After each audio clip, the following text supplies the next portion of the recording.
I think we're live. Can you guys hear me? Hello, somebody talk to me.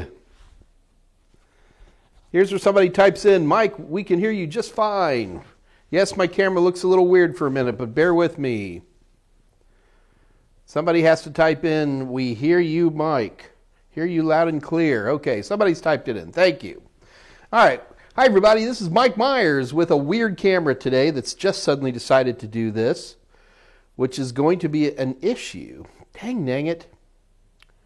I want to finish subnetting today, but I have a camera problem that I just noticed. So I'm going to sit here for 30 seconds and see if I can make a quick fix on this. Because everything that I output seems to be in an upper left-hand corner. Guys, I got camera troubles today. I think I've got to... Let me see if I can answer some questions real quick. Guys, I promise we'll get all this camera stuff fixed. Scott Jernigan, let's go ahead and switch to Zoom, please. Scott Jernigan, please get Zoom set up now. Do not start Zoom until I'm ready. I'm going to leave this on, and we'll have a weird camera for a few minutes. Scott, we're switching to Zoom, buddy. We're going live. So we're going to do that. I'm going to give Scott a few minutes to work on that. And Scott, I'm going to be watching the Teams channel. Hold on a minute. Hold on. Scott Jernigan, are you saying I look fine? So guys, my output shows that only half of my head is showing up. So are you guys all telling me I look normal, that my head is centered in the camera and everything? I'm going to be watching the live chat very, very closely because right now, Scott Jernigan is in a panic switching to Zoom. So Patricia, you guys can see me full. All right, so let me test one more thing before we put it on poor Scott. Okay, guys, I'm going to put up a PowerPoint. Does this PowerPoint look properly centered and in the... My head always looks fuzzy, Tolo. We can't help that. So does that PowerPoint presentation, there's just some text at the top. Does that look nice and centered as well? Deepak says it looks good. Okay, guys, man. All right, Scott Jernigan, we're not going to go to Zoom. For some reason, I'm getting a weird output here that says I don't look good, but everybody else says I'm looking good, and I'm just going to gamble we're okay. So I apologize for that. Scott Jernigan, we're okay. No Zoom. No Zoom. I have to say this to him a few times because he gets busy like I do and doesn't pay attention. All right. Sorry, guys. That's what happens when you do stuff live. It just sometimes gets a little crazy like that. Yeah, let me show you guys what I'm looking at just so y'all don't think I'm nuts. Here is what the computer is telling me my output is. Yeah, I know. Bizarre, huh? Okay, so... Oh, well, I'm not going to worry about it. If I look good to you guys, that's all I really care about. So let's go ahead and get started. Hi, everybody. My name's Mike Myers. Welcome to the Wednesday edition of the Mike Myers live stream of Ask Mike Anything. The goal of this live stream is to provide those of us who are isolated by the coronavirus an opportunity to continue our studies for CompTIA certifications. We concentrate primarily on A+, Net+, and Security+. However, we're certainly comfortable going outside of that on an as-needed basis. We can certainly move outside of CompTIA as well. Probably not quite as much expertise, but we know the experts. And then on top of that, we can have, what am I forgetting to say that I always say every single time? Oh, we also do regular technical stuff. So if you have technical questions or issues, I'm not going to sit here and babysit anybody through anything. However, I'm always glad to help get you started. With that attitude in mind, though, do keep in mind a few things are taking place. Number one, the whole goal of this is you have to ask questions. To ask questions, just type them into the live chat. Give me a few minutes. I will get to your questions and I will answer them for you. Equally, if you're the shy type and you just want to you email me a question, which you are more than welcome to do. Here's my contact information. I am Michael M. at TotalSem.com. William Jeske, you can see the French press. That is so bizarre that I'm getting this weird output, but I'm going to keep watching. So William and Tolowit and all you guys, I'm going to keep watching the live chat, and if something pops up that I'm suddenly not visible, I'm going to be watching for that as well. So I guess we look okay. Scott, we're all right, buddy. We're okay. All right, Scott knows that too. Great. All right, so basically how it works. So we start here, it's 2 o'clock Central Standard Time, and we run till 4 o'clock or until the questions run out. Now, we do have a topic today. We're going to be finishing, what are we doing? Subnetting. We're going to finish subnetting today. And to be honest with you, I don't have Scott, I'm afraid, I'm sorry, I'm getting input from Scott. Scott, I'm afraid to recenter anything because I'm on live chat now, and literally if I reset my YouTube studio right now, I'm afraid I'd lose the live stream. So we're gonna be we'll be right here. So we're doing good. All right. So that's the plan for the day. But let's go ahead and get started. Make sure I don't miss any questions. So what time is it now? 2:07. Goodness, we had people. Elba was here at 1:30. My goodness. U4 Raymond's here. If a black box in a plane is indestructible, why can't they make the whole plane out of it? Darn right. I'm hoping that's a joke. I'm going to treat it as such. Scrolling through, looking for questions. So while I'm looking for questions, do keep in mind, guys, that we have specials today. You get, it's 25% off all of our A+, Net Plus, and Security Plus Passport ebooks. So to take advantage of this, all you have to do is go to www.totalsem.com, head over to our merchant area, pick up some of the A+, Net Plus, Security Plus Passport. It has to be the Passport ebooks. We sell other ebooks. This is just for the Passport books. And at checkout, just type in Groundhog 2021. Oops, Scott Jernigan says that's 20% off, not 25% off. Sorry, only 20% off. Darn, only 20%. Come on, Scott, I'm getting robbed, man. Last thing I'd like to mention, everybody, is please, please, please subscribe and like this channel. It really, really helps the channel. And yep, I would very much appreciate you guys if you do that. So let's get back to looking at some questions. Andre, let's get back to subnetting back at 201. Patricia Grace, yay, subnetting. Choco Taco, there you are, man. Where have you been?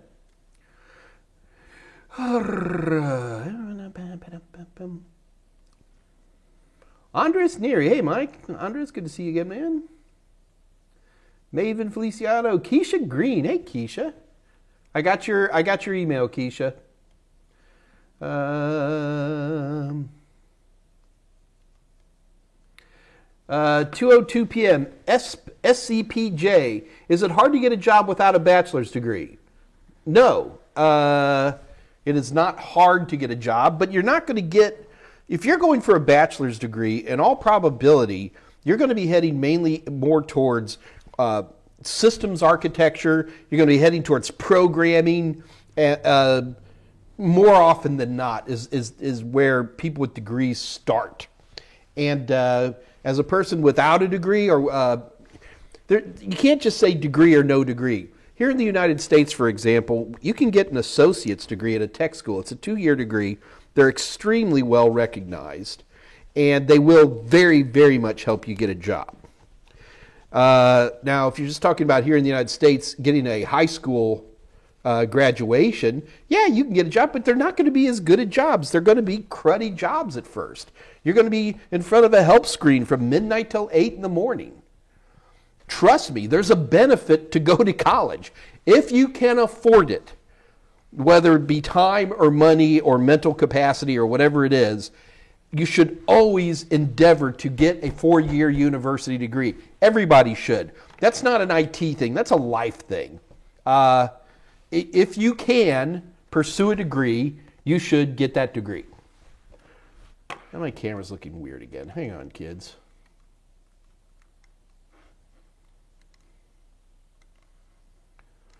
It's a little bit better. I'm just going to quit messing with it. Still shows me I'm weird looking. Okay, so everybody should get a degree. Do you have to get a degree to get a good job? No, you don't. You can get good jobs, but you're going to have to put in a few extra hours. You're probably going to start at a lower pay grade than somebody who's coming out with a university degree. But yeah, you can definitely get jobs. Deepak Pun. Hello, Deepak. Yeah, all right. U4 Raymond, for Net Plus, do we consider EIGRP to be a distance vector or hybrid? I would consider it, and so does CompTIA. It's a hybrid routing protocol. Not sure what you're seeing. Everything else, okay. Still. Talal Rise. Hey, Talal. Hope I'm pronouncing your name right.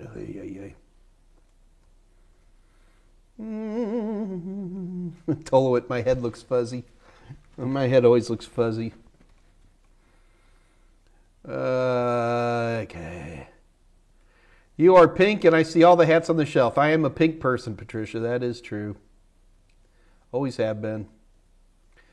All right. William Jeske. We can see a French press. Yep, that's the old... I'm powered by coffee, William. Is it hard to get a good pay? Now, SEPJ has changed at 205. Is it hard to get a good paying job without a bachelor's degree but have a CompTIA certification? Yes, SEPJ, you're going to have to hear something I tell everybody. I say this every time I do an AMA.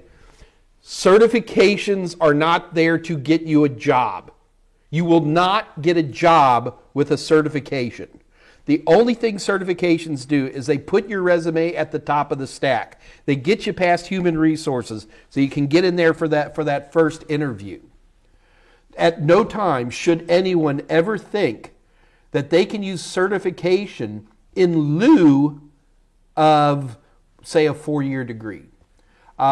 People with 4-year degrees go for certifications because they want their name at the top of the stack of CVs. But SEPJ, I'm very, very worried, and I hear this every week, so you're not uncommon. Do not get into the mindset that, okay, I can't go to school, so I'll go get certifications, and then I'll get a job. No, sir. Go to work now. I don't know where you live, SEPJ, but if you lived here in Houston, Texas, and assuming you had bilateral symmetry, and you had a passion for technology, and you could speak well, and you could lift 25 pounds, unfortunately that's a big job around here, I could probably get you work quite easily. Lots of people are hiring. These are entry-level jobs. We had a big discussion with my friend Jessica Dickerson a few months ago calling, and it was basically how to get entry-level IT security jobs. And Jessica was there. That presentation is here in the channel. Just do a search for entry-level IT security. Entry-level IT security. Go ahead and search in this channel, and you can find those videos. What you must be doing, SEPJ, is you must be pursuing a job first and foremost. If you don't have a college degree, or even if you do have a college degree, no one's going to just instantly throw you out there into the universe of work. There are tons of entry-level jobs out there. And yeah, most of them say entry-level jobs with 2 years experience. It's because they want to keep the cowards from even applying. So don't be a coward. If it says entry-level, apply. Elbow. Mike will drink that entire pot. Yes, I will.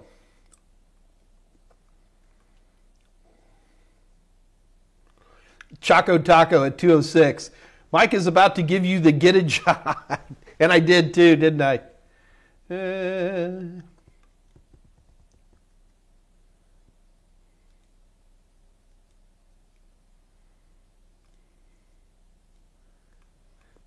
I'm losing. I lost.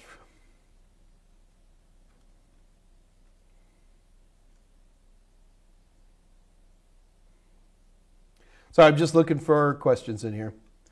SEPJ, it looks like you're getting some good information from the other folks on the channel, so all good information to take together.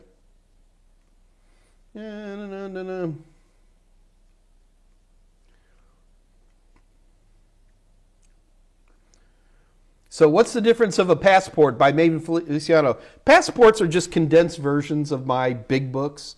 My big books are put more humor in and more concept in there. The passports are for people who already know the technology. I would not hand a passport book to somebody who didn't know what RAM was, for example, for A+.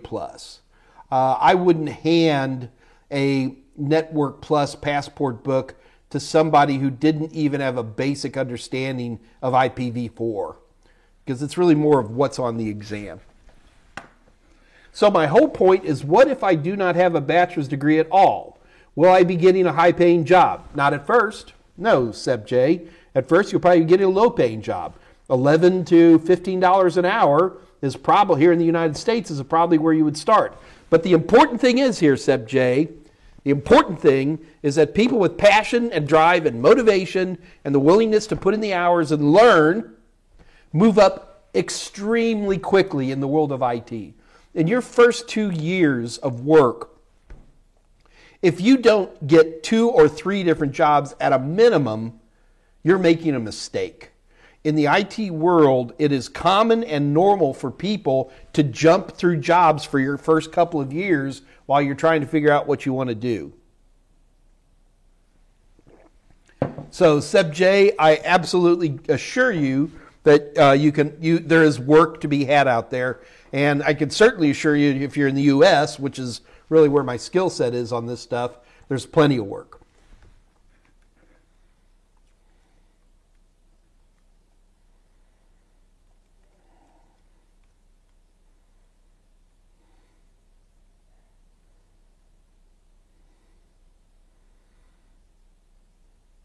Good, man. Choco Taco, glad to hear you're studying.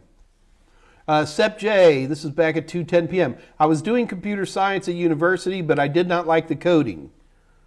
Okay, so Sep J, if you and I were sitting down having a cup of coffee together, the first thing I'd be asking you right now is I would say, where's your passion? I mean, what do you want to do?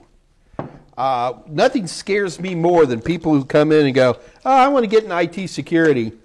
And I'm like, why do you want to get in IT security? And like, sounds cool. It's like, oh, God. If you haven't already on your own installed a Kali Linux and caused damage, that to me is almost like a number one clue that you might want to get in IT security. Never get in IT for the money. If you want to just make money and not care about what you're doing, become an electrician. They make crazy money. Or a really good welder.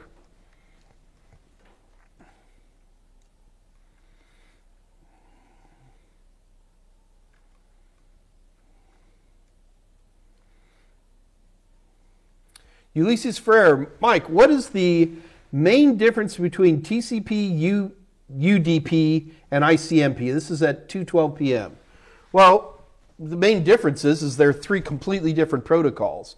So a lot of times when we talk about the protocols of the internet, we use the term TCP/IP. We've all heard that term, TCP/IP. Well, if you look at the term carefully, what it's really saying is TCP/IP. TCP over IP. If you really wanted to discuss what the internet protocol was, you'd probably have to say something like TCP, UDP, IGMP, and ICMP all over IP. But that doesn't really roll off the tongue, does it? So 40 years ago, they came up with the term TCP/IP. TCP, TCP, UDP, ICMP, and others, but we'll stick with those 3, are the primary transport protocols that we use for the TCP/IP protocol. The reason we say TCP/IP and we don't say UDP/IP or ICMP/IP is because TCP is probably like, it's 99% of the data that's being moved around, and it's probably about 95% of all the packets. So TCP is by far the more dominant type of transport protocol that is carried over IP packets. Okay? So we got TCP, we got UDP, and we got ICMP. So imagine that you're walking into a bar, okay? And you walk into this bar, and this isn't just any old bar. It's a bar you know people. This is a place where you, my friend, who asked this question? I forgot already. Ulysses. So this is where my friend Mr. Farrar, you might know the bartender, maybe there's some people. There's a lot of people you don't know, okay? So you're walking up to the bar. The first thing you do is go to the bartender and you go, hey, bartender, and then you wait. You wait until the bartender goes, "Hey, buddy, how can I help you?" All right? So what you've done is you've made a handshake. You've waited for the bartender to acquiesce that you're there. Okay? So that is what we call a connection-based protocol. TCP is a connection-based protocol. I don't care what you're saying over TCP. It's unimportant to me. It could be sending web pages, or it could be gaming, or, who cares? The important thing is, you always have a client and a server. And it's usually the client who initiates stuff. The client's not going to say anything until he's got the server's attention and the server acknowledges. That's called the TCP handshake. But that's not the only way to do things, all right? So there's also UDP. So UDP, the other thing with TCP is you can have lots and lots of packets. So we can have a handshake, and then I can start sending you a gazillion packets, and then you'll go, okay, I got them all. UDP is a different animal. UDP, number one, is connectionless. With a UDP connection, and not very many protocols use UDP. There's something called Trivial File Transfer Protocol. There's a few others out there. But with a UDP, what you're doing is it's like you go into that bar and you just go, "Hey, bartender, pour me a beer." And then you just start waiting for the beer. With UDP, it is connectionless. You don't have a handshake. You just do what you're going to do and hope that the other end of the connection hears it, and it'll make it happen. Well, what else did you have in there? Did you do IGMP? ICMP. Okay. So ICMP is a different animal altogether. ICMP is almost its own kind of packet. ICMP, for example, is only going to be one packet, one ping only. And ping is an example of ICMP. So is ARP. Anyway, with ICMP is like the unappreciated repairman, behind the scenes guy of the internet, of the TCP/IP protocol. And he does a lot of important work in the background. It's only one packet, and it's connectionless.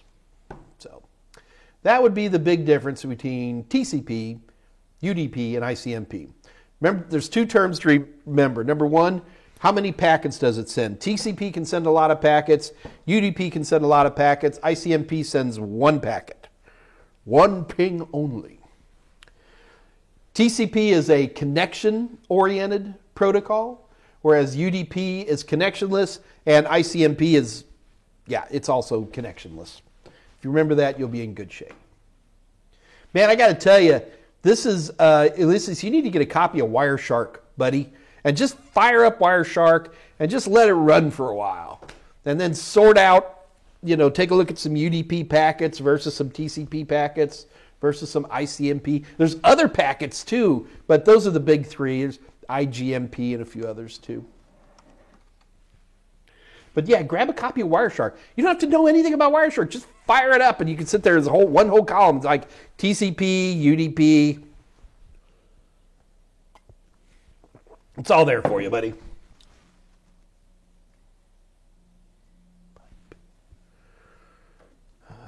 Okay. Seb J, you live in California. All right. California's doing pretty good these days. The wildfires died down in Napa. That was a mess.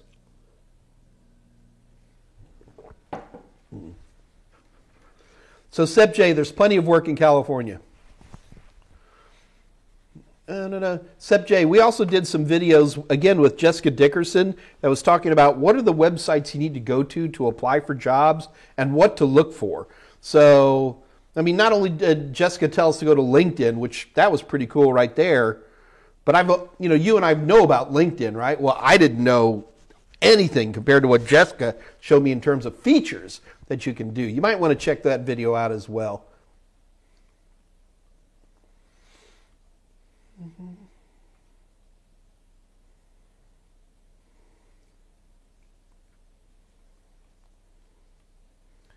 Looking for questions.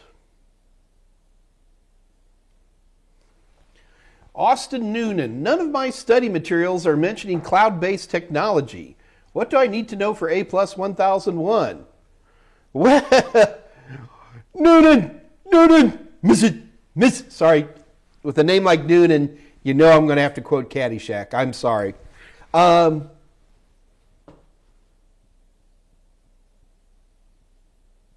not a lot to know about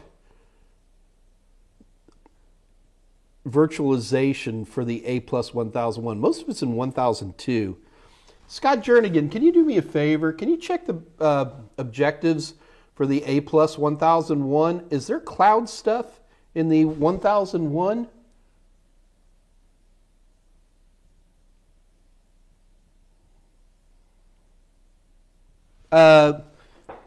I mean, the big question more than anything else is understand what virtualization is. That's a big, that's going to be one of them. The second way is you have to think about what it can do for you, like the flexibility, the expandability. Those are things. It's very robust. If a system goes down, you just bring back a system image and it's all back up fairly much instantly. You might want to know the difference between public versus private versus hybrid versus community clouds and what do those mean. But at least for the A+, that's going to cover most of the issues. Make sure you understand why we do it and what it can do. Avocado at 224. And Austin Noonan, what study materials are you using that don't mention cloud-based technology? Clearly not the popular Mike Myers stuff. Elbow. Mike still gets his mileage out of that one ping only. No, you know what it is, Elbow? Is I've got all these sermons down pat and I can't change them in my dotage.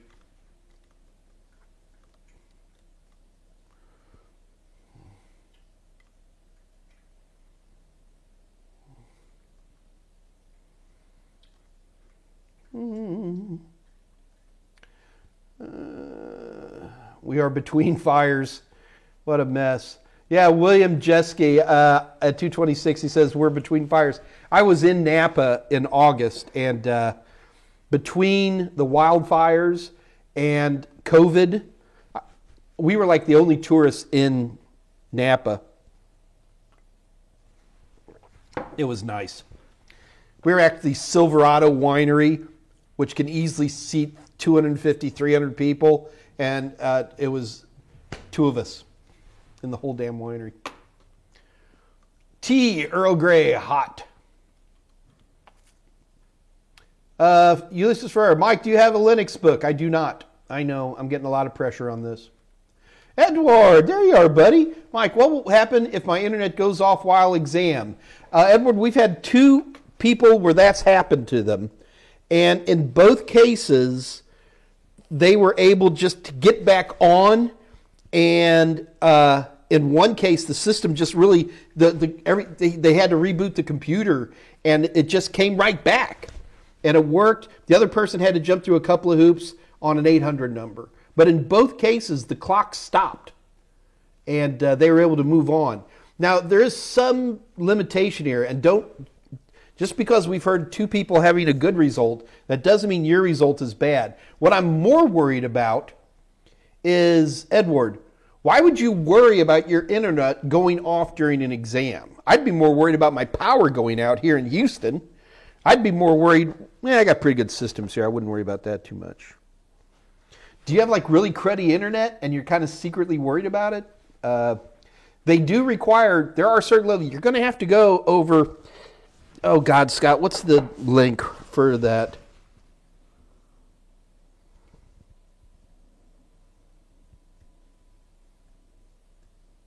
I can't remember. I've gone blank. Oh well.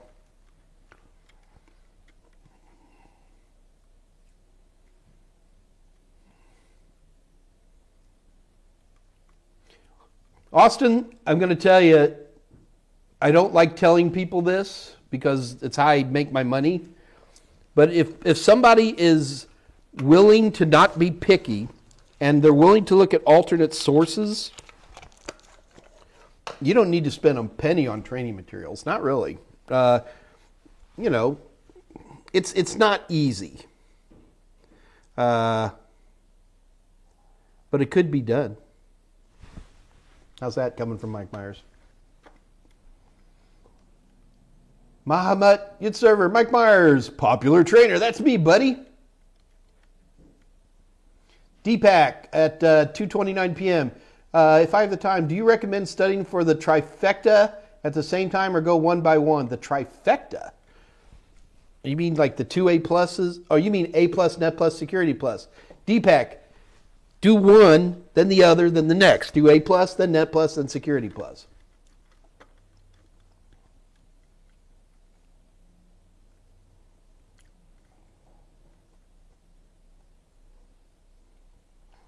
Austin, if you need practice questions, we give them away here all the time. You might, if you win a contest, tell you what, Austin, we're going to do some contests today just so you get a shot at some free practice questions.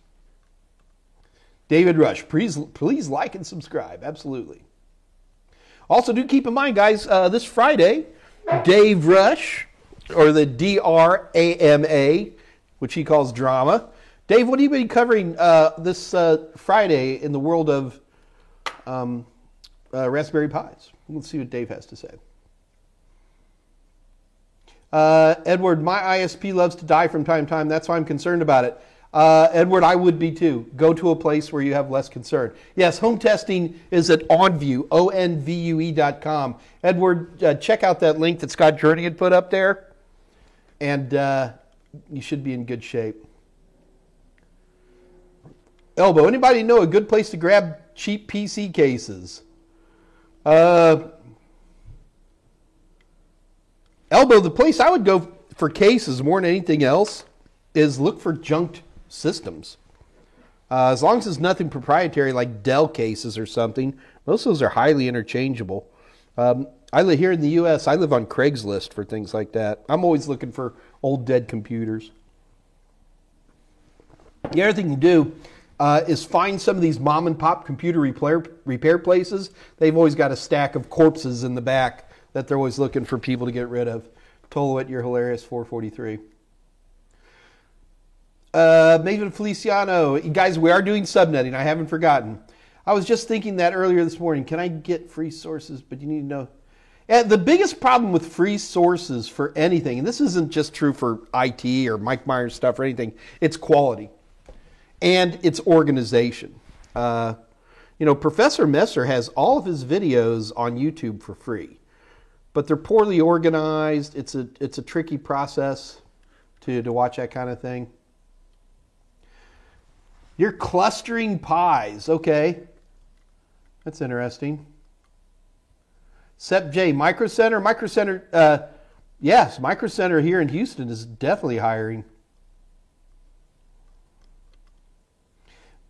But Sep J, you got to keep in mind, Sep J, it almost sounds to me like you're just looking for this one little area. Sep J, please watch those videos I was talking about with Jessica Dickerson, where she talks about so many other places that you and I don't think about of where to get work. Because it sounds to me, because you bringing up the word Micro Center, that's great. Micro Center is a fine place. It's a good place to start. But it's a place you should be... I was recommending computer cases for my... Sorry, Seb J. I thought you were still talking about working. Micro Center has great cases. The one I bought for my system build came out of Micro Center. It's a beautiful case. Very nice.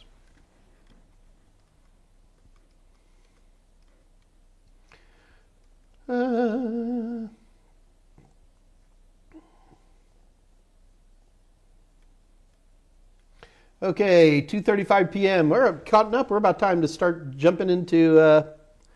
Hey, everybody, get your pen and papers out. If you want to do subnetting with me around, you must have pen and paper. So go grab some.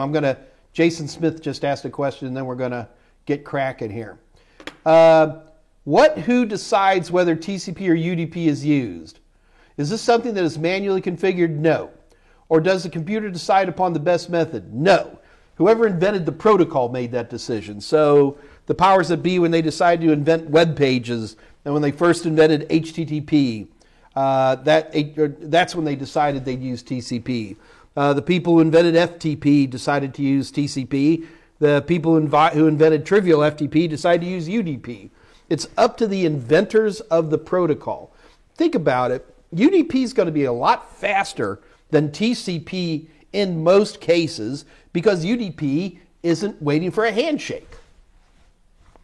UDP is also harder to encrypt in general because you don't have that, mating dance at the beginning. UDP doesn't have the security, but it's faster.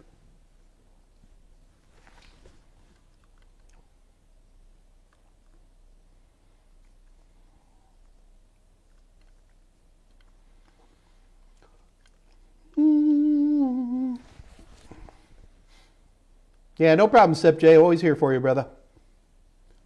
Or sister, or whatever. Tolowit, will they add PPP back into the Next Day Plus with their retro moves at CompTIA? I don't know. Don't know about that one. They shouldn't have PPP in there, but they should have PPPoE. They should have PPTP. I mean, all of these other protocols which are based on PPP, it's almost kind of good to have PPP in there, not because PPP is used by anybody anymore, but a lot of other protocols were derived from it. And as a result, it makes sense, in my opinion, to go that route. All right. You guys want to go ahead and let's finish doing subnetting today. Now, guys, especially for you new folks walking in, this is the third video in a row about subnetting. If you're feeling lost on this, because we're just wrapping up, that's okay. Please watch the other two videos. I come on every Monday and Wednesday. So you definitely want to watch the video from last Monday, but you probably want to watch the video from a week ago. What would the date be for that? It's the 31st, 30th, 29th, 28th, 27th, January 27th. So you probably want to watch the video from January 27th and then the video from February 1st. But here we go. And again, guys, we're doing competitions here. Oh, goodness. All of a sudden, here come the questions. All right, 2:37. That's where I'm going to have to wait. Anybody who's asked any questions, you're going to have to wait a little bit. However, we are competing for fun prizes here, guys. So what we're going to do for starters, and we're going to do it right now, is get your pen and paper ready, folks. I have written out some more practice questions. These are really more of review from last Monday before I give you the hard question, which I don't think is hard at all. You guys ready? We're competing. The first person to write down the answer properly, and remember, these competitions are not fair, okay? So, especially you guys who are looking for free stuff, here's your opportunity. I'm about to give away either A+, Net+, or Security Plus practice questions. So you ready? Here we go. Here's the first question. Let me make this big so you guys can see it. And by the way, guys, all I've done is written down questions. I do not have the answers for any of these.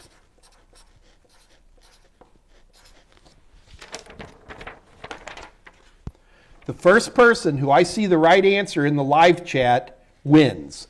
Okay? So you better be ready. Write this out in binary. I want to see this subnet mask in binary. First person to put it on the screen so that I can see it. And keep in mind, we all have different latencies. So just because you're on top when you see it, that doesn't mean you'll be on top when I look at it. I want to see 255.255.248.0 in binary. 255 is easy. That's all ones.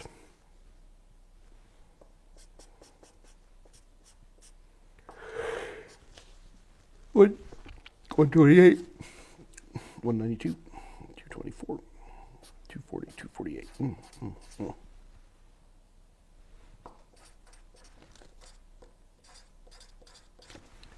I got an answer. Anybody else get an answer?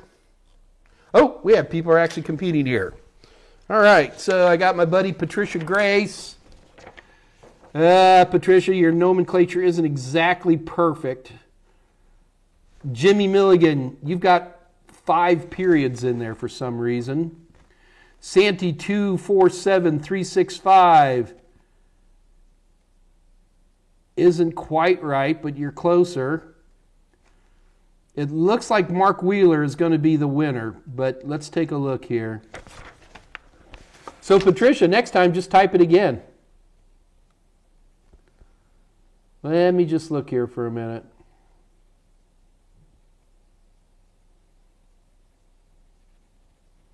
Austin, wait, am not on the correct website. Not correct website, need to be practicing this. Here's the answer. 11111, 8 ones, followed by another 8 ones, followed by 5 ones, followed by 3 zeros. That's 248. 248 in binary is 11111, and then .0 for the end. So the winner, according to my reckoning, Jimmy Milligan, I'm not going to give it to you, dude. You got too many dots in there, buddy. I'm going to give this one to Mark Wheeler. Okay, Austin, come on, dude. I'm doing these competitions for you, buddy. All right, so anyway, first of all, congratulations to Mark Wheeler. Mark Wheeler, you are the winner. A big round of applause to you, because the right answer is 11111, all ones, all ones, 5 ones, 3 zeros, just like that. Congratulations, sir. In order to win, claim your prize, all you have to do is send an email to kathy@totalsem.com. Scott Jernigan will put all this information right on the live chat, so you can write this down. And you just send Kathy Y an email. You say, Kathy, it's Mark Wheeler. I won. Give me something. And you have to tell her, do you want A+, Net Plus, or Security Plus? Guys, don't worry. We're going to do more of this.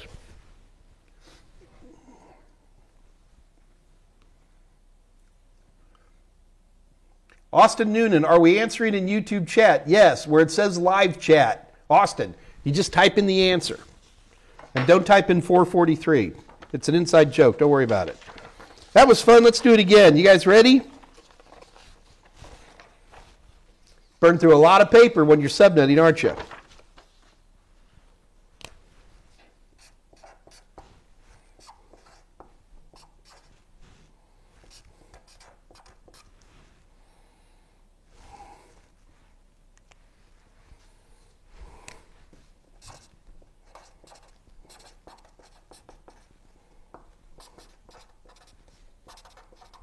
You guys ready? Here we go.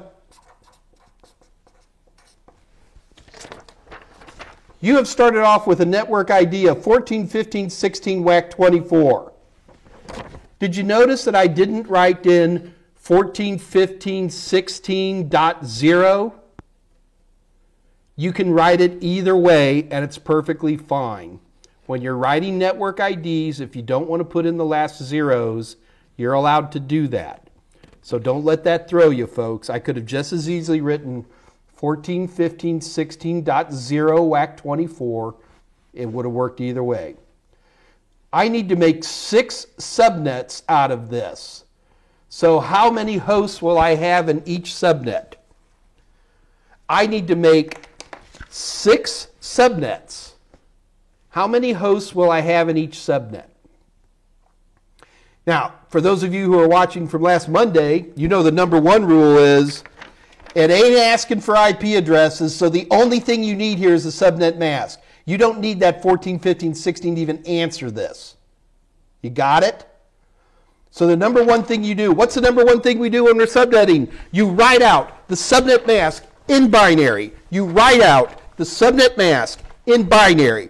If you are doing my training and you're trying to learn this stuff and you don't have a piece of paper and you're not writing out the damn subnet mask in binary, then just get off this channel now and quit.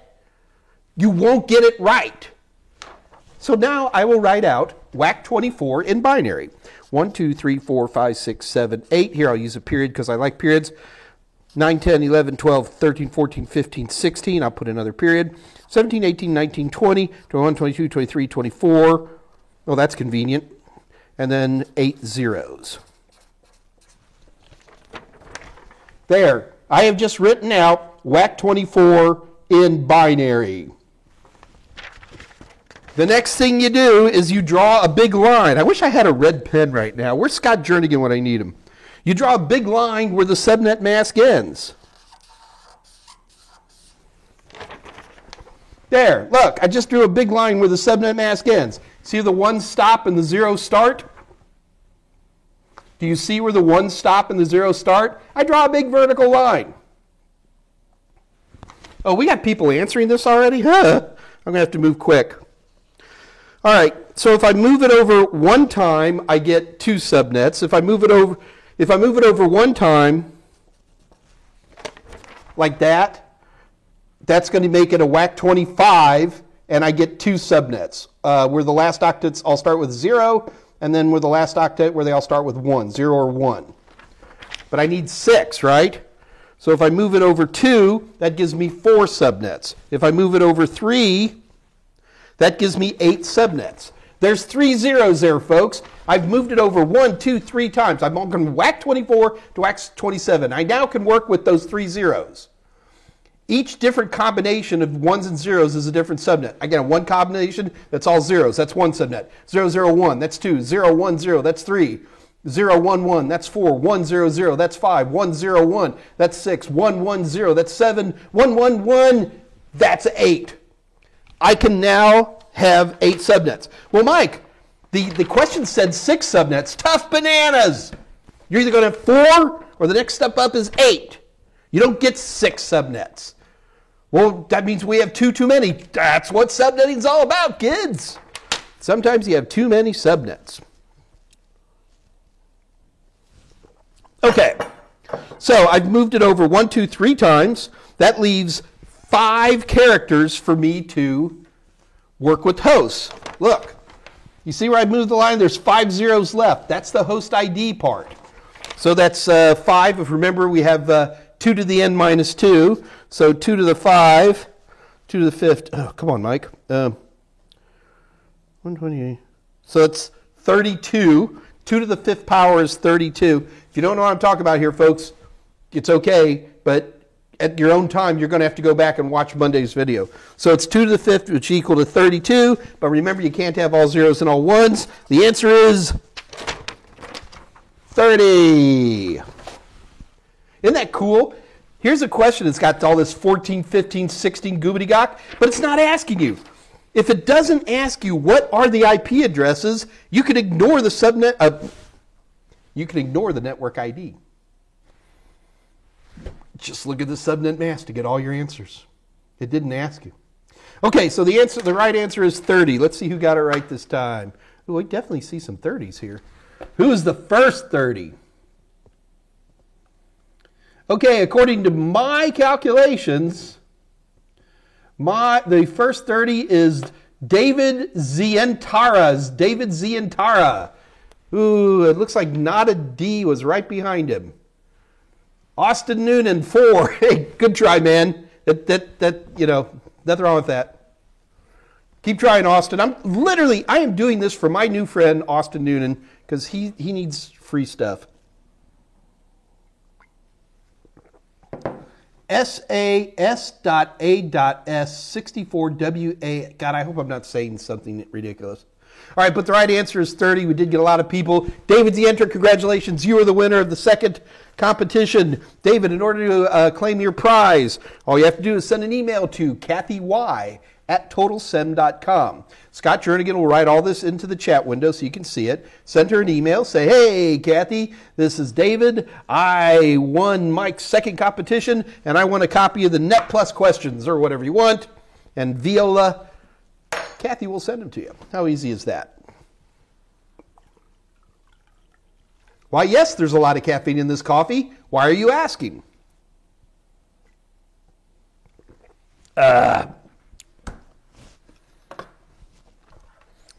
Remember, guys, there's only 3 kinds of questions they're ever going to ask you about subnetting.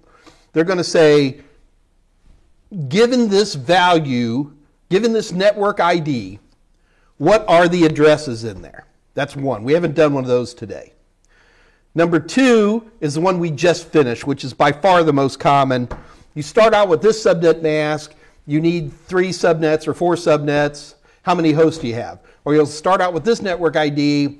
We have to have at least 5 hosts per subnet. What's the maximum number of subnets? And you do it always the same way. You write out the subnet mask in binary. You write out the subnet mask in binary. Okay?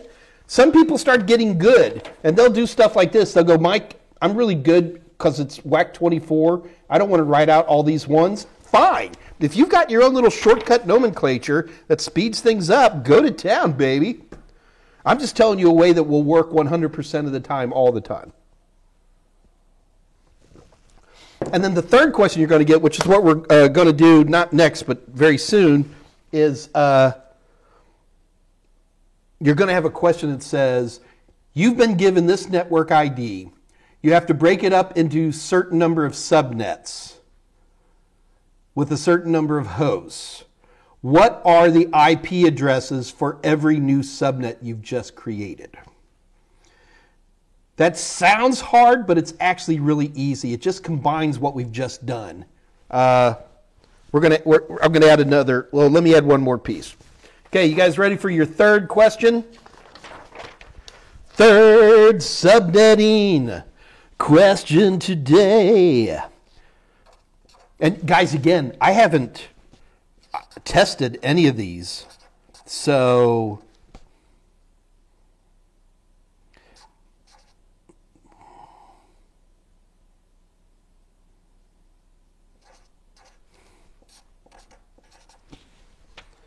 I hope these work. All right, you guys ready? Here we go. Here is a network ID. Well, Mike, it doesn't have a 0 on the end. Yeah, it does. It does have a 0 on the end. If you type out 168 in binary, you're going to see there's a bunch of zeros on the end of 168. Look at what the subnet mask is. It's WAC 29, okay? There's plenty of zeros in this address. It's just because you don't have dotted decimal to binary memorized in your head, you can't instantly see it. That's okay. Guys got that? I'm assuming you're all jotting this down, because here's my question. What are all the IP addresses in this range? What are all the IP addresses in this range? What's the number one thing you do? You write out the subnet mask in binary. 2, 3, 4, 5, 6, 7, 8. I like dots. 1, 2, 3, 4, 5, 6, 7, 8. I like dots. I'm writing out WAC 29 in binary. It's WAC 29. 1, 2. All right, that's 24 ones. I need 29, so I need 5 more ones. 1, 2, 3, 4, 5, 0, 0, 0.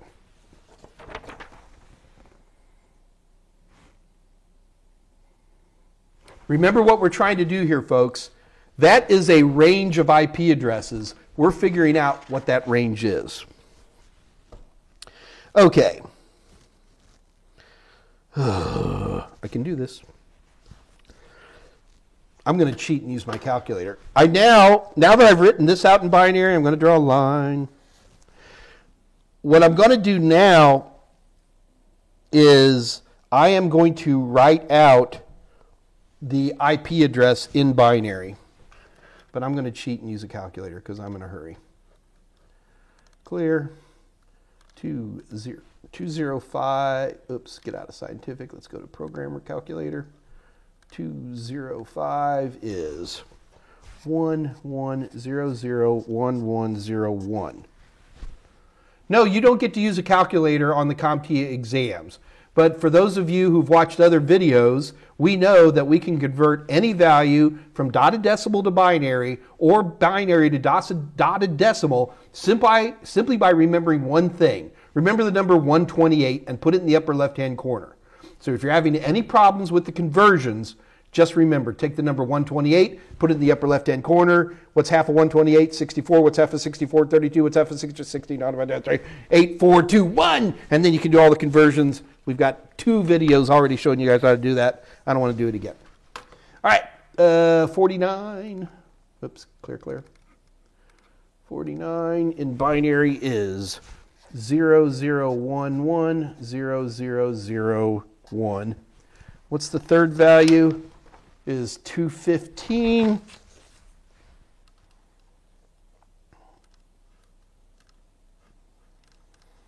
215 in binary is 1101 0111 and then 168. 168. That looks like a familiar number to me.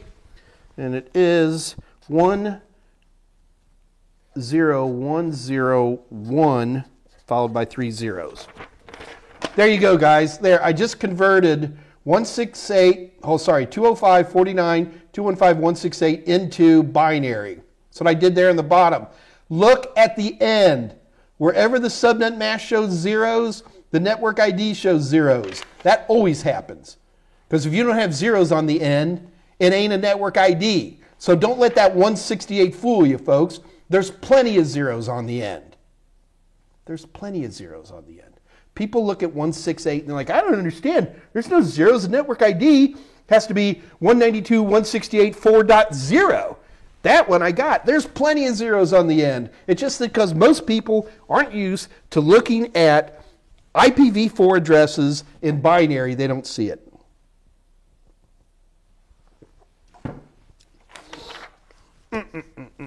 Okay, so now we have that in binary. So the last thing is we can work with any of the last three numbers, right? So that can go from, I don't want to write out the first three because I'm lazy, but it's going to be 10101. I'm writing out just the last octet.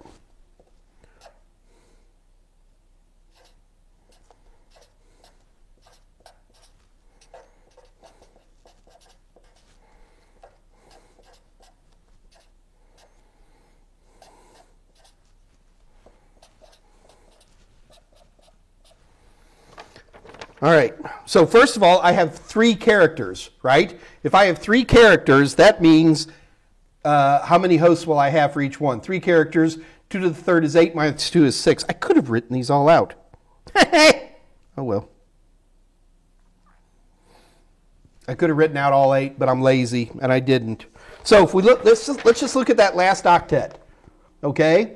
So remember, all we can change are the last 3 numbers. So it goes from, so the first 5 numbers are always going to be 10101 because it's a WAC 29. That's why.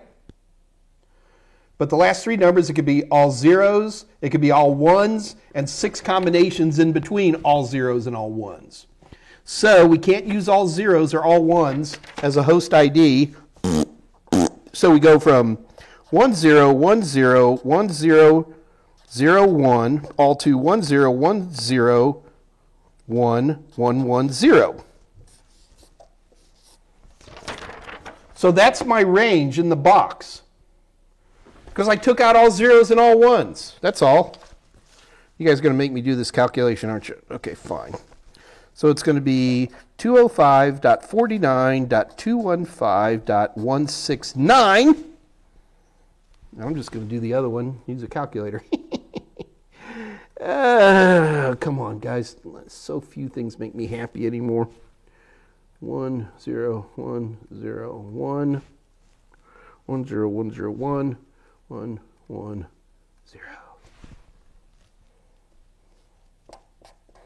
174.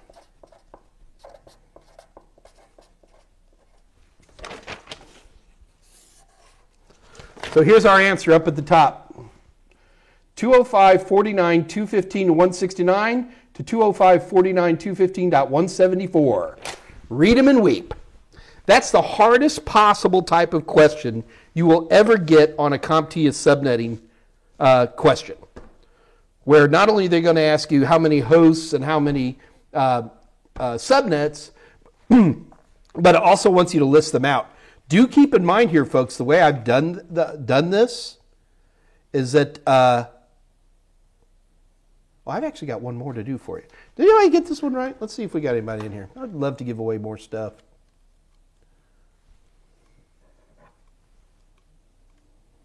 You got to remember, Patricia, I wasn't asking how many hosts. Oh, you were already. Never mind. Ignore me.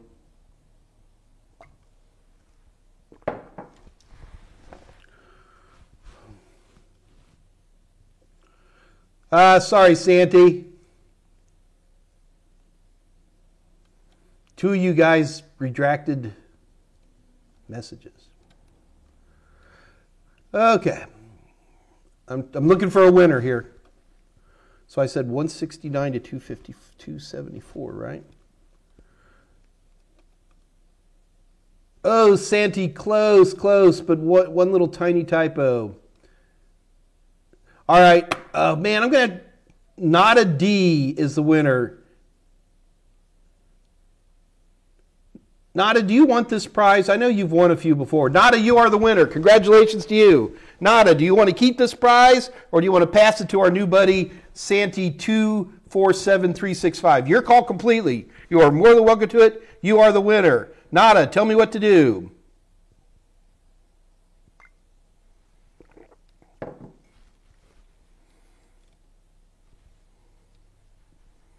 Nada, tell me what you want to do. You want to keep it? Or do you want to pass it on to Santi?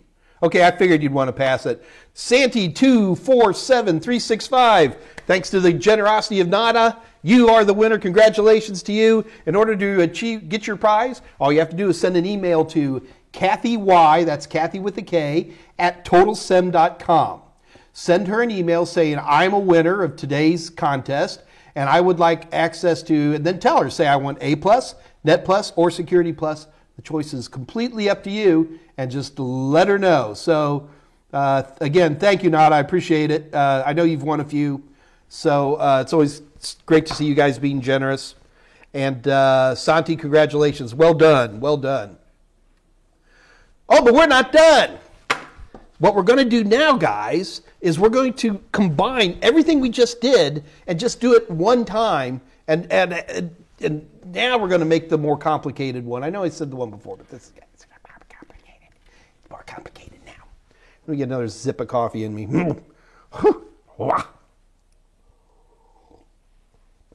Oh, Nada, you've won before. Oh, you've only won one time before is what you're saying. Okay. Hey, Nada, you don't ever have to give stuff away. Nada, the problem is I now consider you one of the old gang. So, I mean, I'm putting you right up there with Andre and Elbow and the rest of the heathens crowd in there. So, but Nada, never feel pressured going forward if you want to keep your stuff. And that's true for anybody. I just know a lot of times people win a couple of times and they want to give away. All right, let's do it again. This is going to be a tough one, guys, and I'm going to warn you. I went ahead and put all this in NetherVex. You and I should talk. All right. NetherVex, this is just for you. NetherVex, send me an email. In fact, do it right now. Send me an email. Tell me how you're doing. I want to give you a little pep talk before you start your A+, dude. All right. You guys ready for the last one?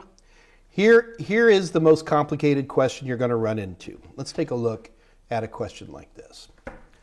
Your ISP issued, if there's any typos in here, sorry. Your ISP issued you the network ID of 202.37.22.64 WAC 26. That's a network ID, folks. You must subnet this for 4 locations. What will be the address range for each of these subnets? It's not asking you how many hosts are going to be in there. It's telling you need 4 subnets. There's a clue, okay? But it's asking you to list out, because you're going to be making 4 subnets here, okay? You're going to start with this. Here, let me bring this back up. So we're going to start with this 202.37.22.64 WAC 26, okay? But the answer is it wants an address range for every one of these. I'm not even going to complete this. I'm going to do the address range for one of the 4 new subnets you're going to be creating. So, I'm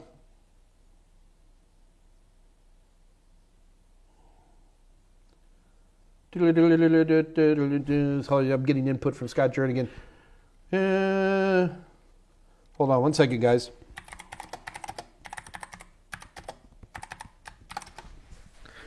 All right, so let's go ahead and get started here. You guys ready? All right, so your ISP issued you 202.37.22.64 WAC 26.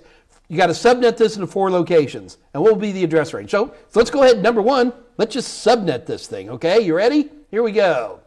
What's the first thing we do? What's the first thing we do when we're subnetting?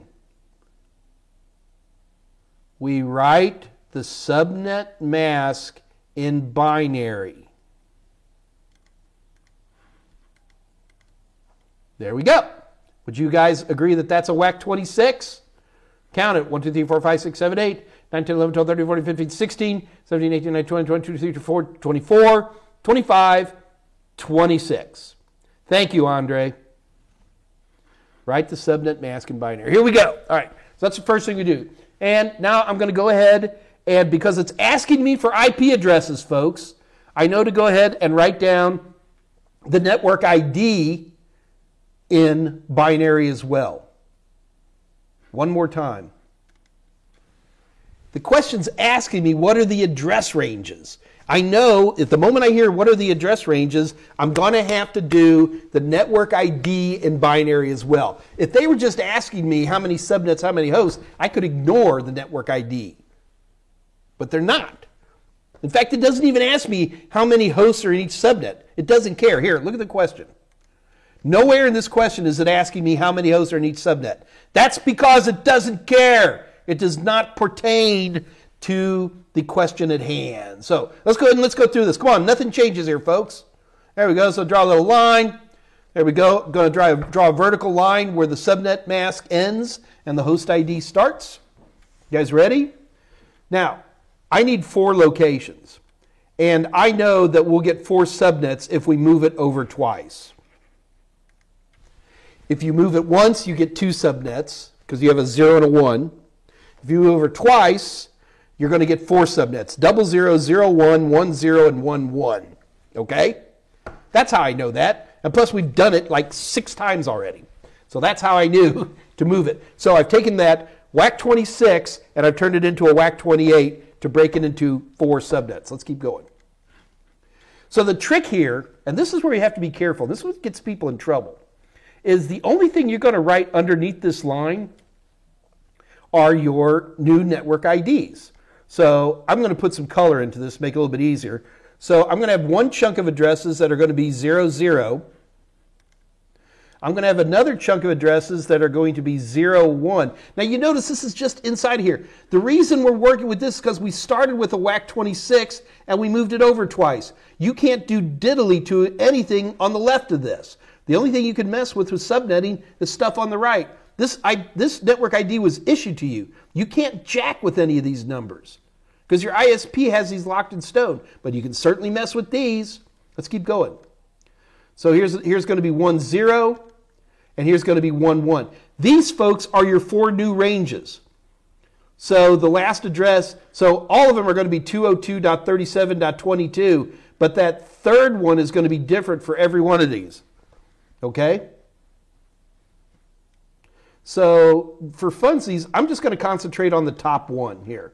So the last octet is 0, 1, 0, 0, and then 4 values here. So let's just get all this goo out of the way. And I just want to concentrate on just this one. Okay? So that wasn't supposed to work like that. That was supposed to come out one at a time. Oh well. So these are all the possible ranges for those 4 values. It could be all zeros.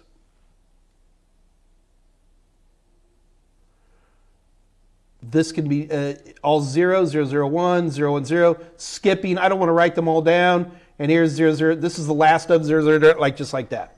All right? Just for funsies. This isn't part of the competition. But how many subnets would you have there? I'll give you a clue. There's 4 characters. What's 2 to the 4th power? 2 to the 4th is 16 minus 2. That means we can have 14 hosts per new subnet. 2 to the n minus 2. Let's keep going. All right, so I've written all these down, all right? But I don't want to write down all 16 because I'm lazy, okay? That's why I skipped some. But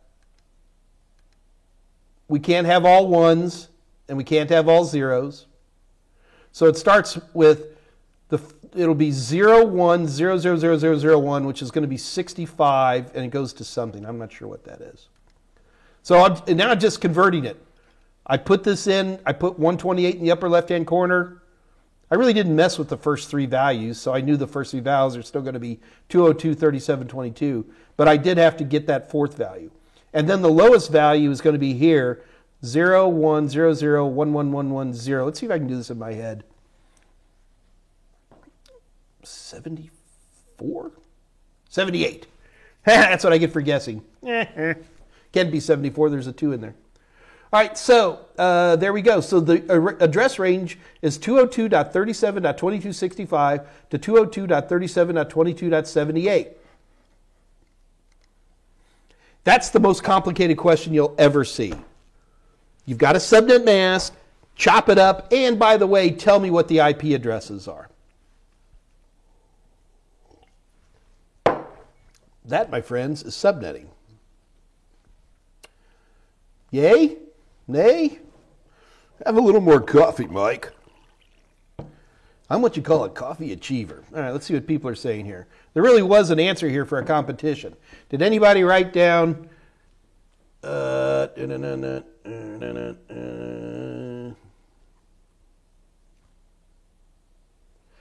Nethervex, do you use the Sunny Table? I don't know what a Sunny Table is, Nethervex, but I'm going to look it up real quick.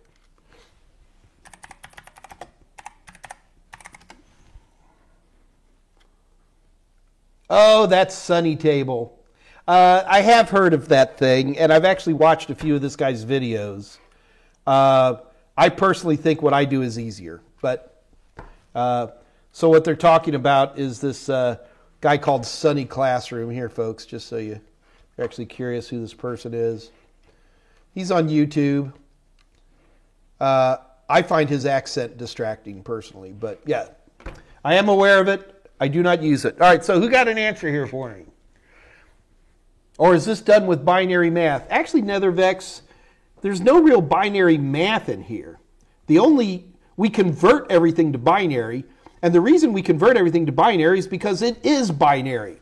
IP addresses are binary values. 192.168.4.33 is not really an IPv4 address. It's a nomenclature so that computers can work with these bags of mostly water called human beings. Anybody gets that reference, I'm going to cry.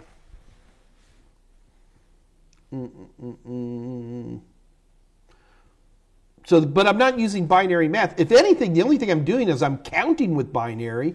Like when I get my last thing and I got to count, so 4 zeros and 0001 and 0010, 0011, 010. I'm just counting in binary, but I wouldn't say it's math.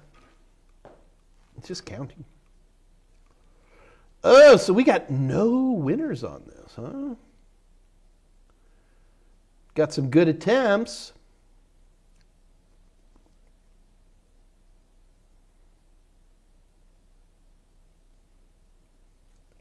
So anyway, that's the answer, guys. I don't think we have a winner on this one. So that would be the answer of one of the 4 subnets. Oh well, good enough.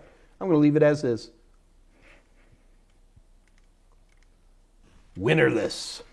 De-winnered. Oh yeah, I got, Jimmy Milligan at 313. I pressed enter by mistake. Jimmy, we all screw up. Again, these competitions aren't fair. You know what they are, though, Jimmy? They're frequent. So anybody who shows up at all will end up winning these things. Just ask my buddy Santi. And by the way, that last question we just did, there's probably you might see one that hard on Network Plus, but in general, they're pretty simple. Most of the subnetting questions you're going to run into, all you need is the subnet mask, and you move it to the right a little bit and get whatever answer they're looking for. So guys, at this point in the game, I feel that we've done a very exhaustive exposure to subnetting. I'm not going to do it today because I'm not ready. I wanted to do subnetting for IPv6, and I may still do that. Scott Jernigan, wrote down things I was going to talk about today, and I have managed to lose them all. Tell you what, IPv6 subnetting, which isn't nearly as interesting than IPv4, to be honest with you. But we'll go ahead and put that in there too.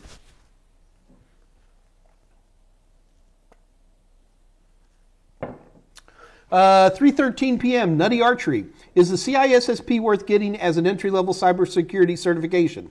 No, Nutty, it's not a entry-level certification. You won't get it. If you think you can go from 0 to CISSP, maybe you ought to consider getting a doctorate in IT while you're at it. That would be a very challenging path to take. And while I'm not going to say it's impossible, because I once learned an entire semester of geometry in one night, Nutty Archery, I don't think that's realistic. There's so many other things to do. Nutty Archery, do keep in mind, I got a question not last week, but week before, where somebody's asking me, they're like, well, Mike, what certifications do I take in what order? And the answer is that that's an incredibly complicated question that I've been working on the side to develop this. Well, now it's a mess, to be honest with you, this spreadsheet on, what ways to go. There's some stuff out there, primarily by CompTIA, which I love CompTIA to death, but they're obviously biased towards their certifications. But we'll get there. Sunny Massage Spa. Deepak, you're hilarious. Nethervex. I was taught binary math and Sunny Table as the two options. Well, Nethervex, if you were watching me, you can see you got a third one now. I think that the Sunny Table makes assumptions about people's skill sets that I think are unfair.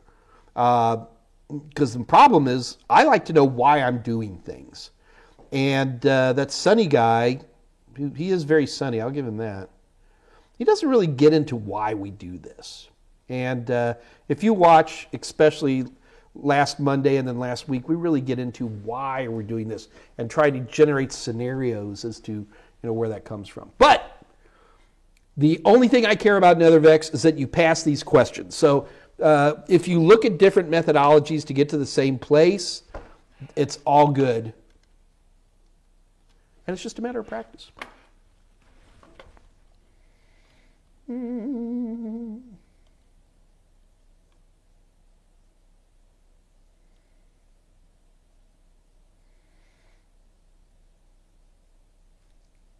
Yeah, the guys are talking about Professor Messer 7-second subnetting. Same problem. I mean, it absolutely works. I'm not at all. Professor Messer is a great tech. It doesn't make sense to me because it doesn't get me where I need to go. And it assumes memorization that I think most people don't do. But who cares? The only thing I care about is that you pass. And honestly, playing with more than one way to do... Mr. Meeseeks, there's somebody I haven't seen for a while. So what other methodology you come up with that makes you happy, go for it.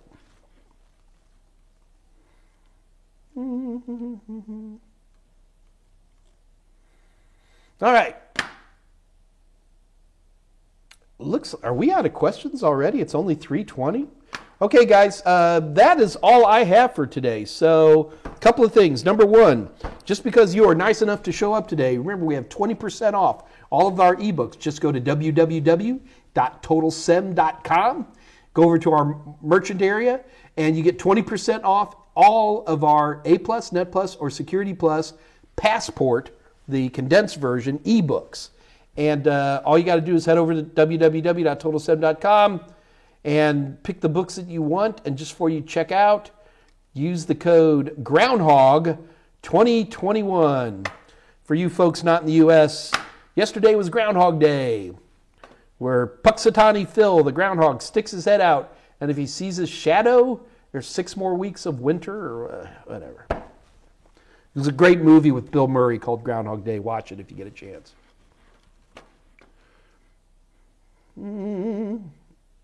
Yeah, Mark, congratulations. Yeah, well done, sir. Okay. Also, what else do we have? I do want to make sure everybody is aware that there is a Discord channel out there. This Discord channel is not official. In fact, it's called the Unofficial Mike Myers Discord channel. It's a 24/7 channel. It's a great place to type in more complicated questions. I just don't have the bandwidth to help everybody out on every single little question I get.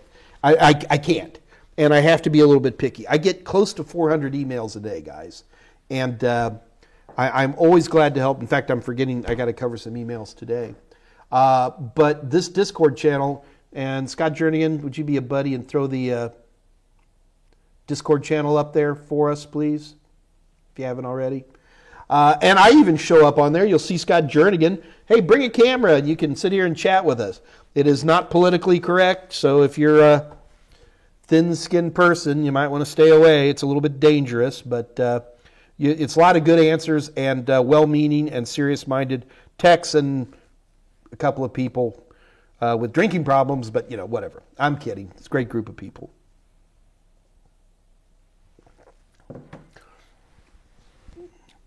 Nethervex, I own your A-plus course on 1001, so I'm going to review my weak areas on there. Nethervex, you really need practice questions, man. You got to get them. So, yeah, buy practice questions. Even if you don't buy mine, buy practice questions. Practice questions are the most important thing people need to pass any certification, not just IT certifications, not just Mike Myers, not just CompTIA, anything. The primary tool in your toolkit of learning are practice questions. I think that the questions that we generate here at Total Seminars, I write a ton of them myself. I think they're great questions. We work the interface. Our practice question interface mimics the look and feel of the actual CompTIA exams. A lot of people get all wound up, so if we can make their lives a little bit easier, we'll just put that in there for them. So it looks like the real exams. Now, obviously, we don't have the real questions because, well, CompTIA would lock me up and throw away the key if we were giving away actual CompTIA questions. But I try to get as close as I can while staying in the spirit of learning. In other words, if you see a practice question that Mike Myers writes, it says 2 + 2 = whatever, you should be studying what does 2 + 3 = 2. You know what I mean? Wink, wink, nudge, nudge. Okay. Andres Neary, Mike, I've won practice questions a few weeks ago, but I started for Kathy. Guys, look, we're not some big corporation, all right? There's like 12 of us at Total Seminars, like everybody, including all the secretaries and everything. We're a little tiny mom and pop. So if things don't come through, just yell more. Send Kathy another email. Nobody gets mad. Just send another email. Say, hey, you forgot about me. That's all you got to do, Nina. So we'll take care of you.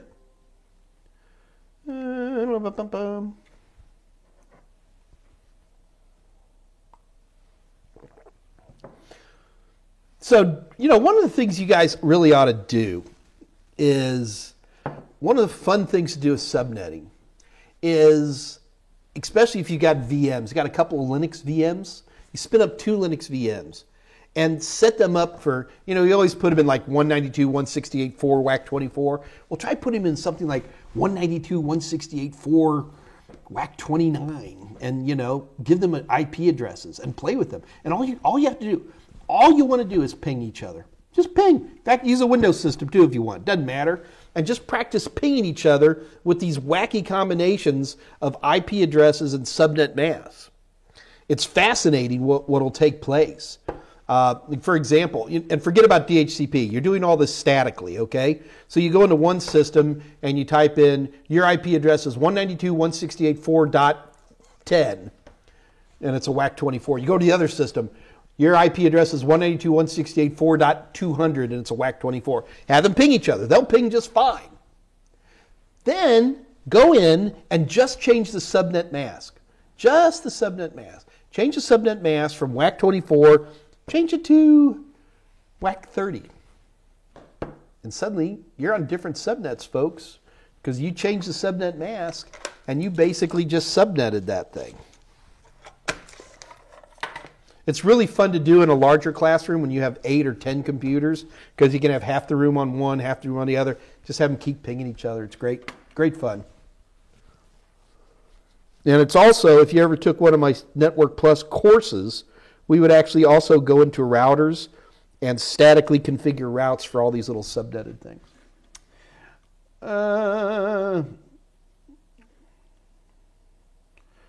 Andres Neary, okay, I didn't want to rush anyone. Dude, you're not rushing anybody. It's like I tell the IRS every year, I forgot. So it's no big deal. Nobody, don't, yeah.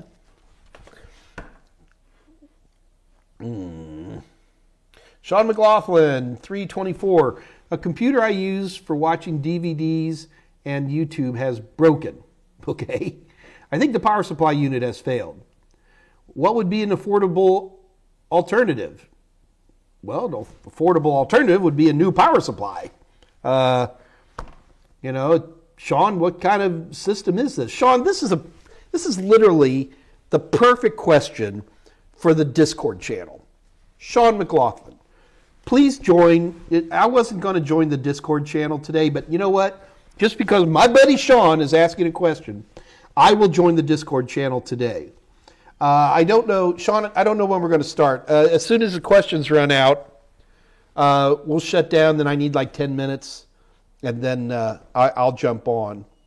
Sean, would you please join the Discord channel today? I would very much like to answer that question, and especially if you can come on voice, that would be even more helpful.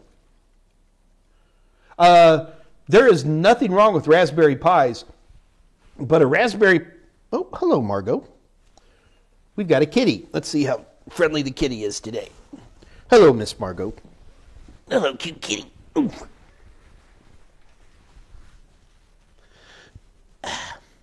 This is Margot. She likes to drink my coffee. I acknowledge your presence, Gato. Can a Raspberry Pi run a printer? It absolutely can run a printer. You got to be careful about Raspberry Pis and printers because you're really counting on the printer manufacturer to have the right kind of Linux driver.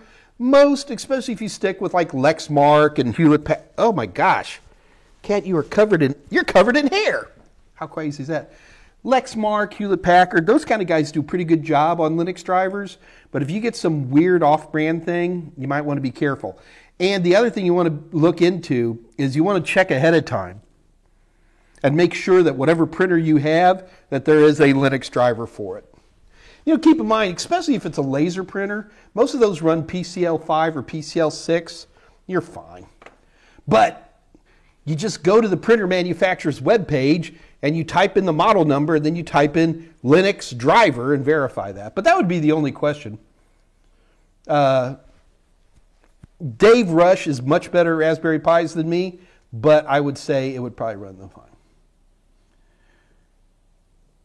The default gateway is your router. Yes, it is.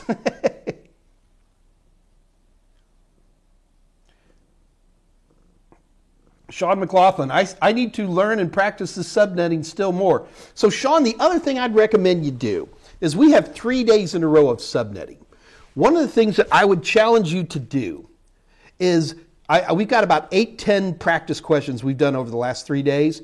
I want you to take a question and change it, and then try to solve it based on your stuff. And if you mess up, that's great. In fact, Sean, if you do that for me, and you're having trouble, either send me an email or show up in the Discord channel, and we can do it all together live. I don't want to do it anymore here, because I think we've got it covered pretty well. What do you think, Miss Margot? This is the lickiest cat I've ever seen. You're a licker. You lick everything.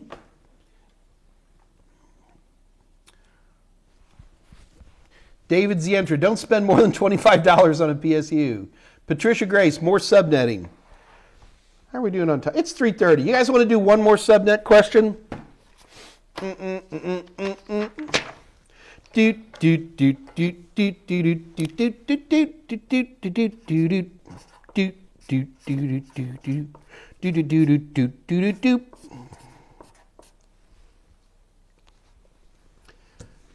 Just because my buddy Patricia Grace asked for more questions, let's do another one. All right, I'm just kind of pulling this one out of thin air. You okay, Kat? All right. Question number 1. There's no prizes here, guys. Write out the subnet mask in binary. This is going to be a multi-part question. Question number 1. Write out the subnet mask in binary. Come on, I know there's no prizes, but I still want to see people typing it. Come on, come on, come on.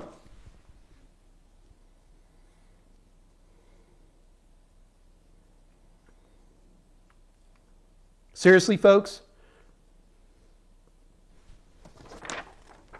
WAC 24. Write the subnet mask in binary.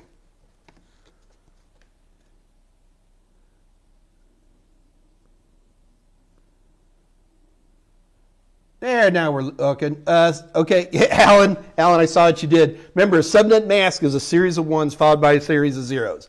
So if you typed in 24 ones followed by 8 zeros, then you got the answer right. All right, we got some people got that right. And by the way, folks, you don't have to type the periods in a subnet mask. There you go, Charles Montgomery diving in. Yes, we have lots of answers.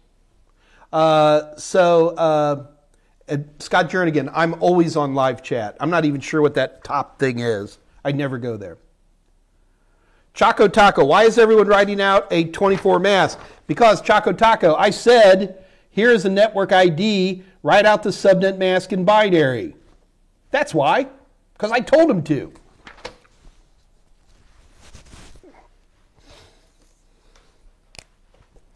Beep, beep, beep, beep, 5, 6, 7, 8. 2, 3, 4, 5, 6, 7, 8. Go ahead and leave. I don't care. 1, 2, 3, 4, 5, 6, 7, 8. 1, 2, 3, 4, 5, 6, 7, 8. There we go. Fantastic. You've done that part right. Next question.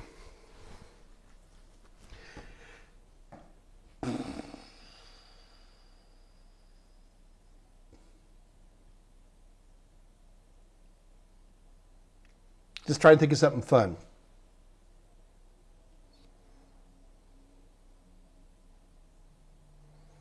Okay, the next question is going to be, if I break this up into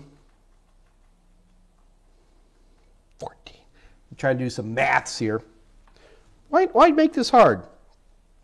I want at least 7 subnets. How many hosts will be in each subnet? I want 7 subnets. How many hosts will be in each subnet? Now, because I said to you, I need a number of hosts, we immediately know that we can ignore the 192.168.4.0. We don't need IP addresses here, folks. The question I just asked was, if we have 7 subnets, at least 7 subnets, how many hosts will we have? So, as always, we draw a line where the subnet ends. Edwin, I don't even know if you're right. So I had at least 7 subnets. At least, here, I got to write that down. Otherwise, I'm going to forget what I did as a question. So if I move it from a WAC 24 to a WAC 25, that's 2 subnets. If I move it over two times from a WAC 24 to a WAC 26, that's 4 subnets. And if I move it over 3 times from a 24, 25, 26 to a WAC 27, that gives me 3 zeros. 2 to the 3rd power equals 8. That gives me 8 subnets. I need 7. I got 8. Cool. So I've got 1, 2, 3. Look. I got 1, 2, 3, 4, 5 zeros left. Do you see that? Those are my host IDs. So 2 to the n minus 2. 2 to the 5 minus 2 equals 30 is the answer. Philip Alt. Philip, I'm not even giving away prizes, dude, but you got the right answer. It's 30. Mike, you're making this too easy because I see questions that are much harder. No, what I see is most people who, number one, think that they can do math or think that they can count in dotted decimal notation, getting in trouble. So rule number 1 is always put the subnet mask in binary form. And number 2, if it's asking you about IP addresses, then go ahead and put the network ID in binary form too. That's the magic. All right.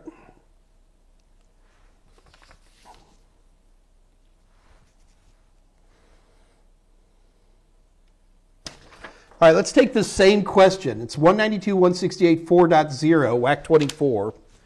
And now this time I'm going to say I need as many subnets as I can get as long as each subnet supports 6 computers. I need as many subnets as I can get as long as every subnet supports 6 hosts. Again, we don't need the 192.168.4.0 to answer this. In fact, what I'm going to do is I'm going to zoom in a little bit. And I'm just going to show you the tail end. You can pretend, here, because people are going to, what are you doing, Mike? I don't understand. Yeah, I wrote all the other stuff, but it runs out over here. Okay? So a lot of times if I'm working on like a WAC24 subnet or something like that, I'm not going to write everything out because I'm lazy and maybe I'm in the middle of a Network Plus exam and I want to move fast. So I might do stuff like this. So here's the question.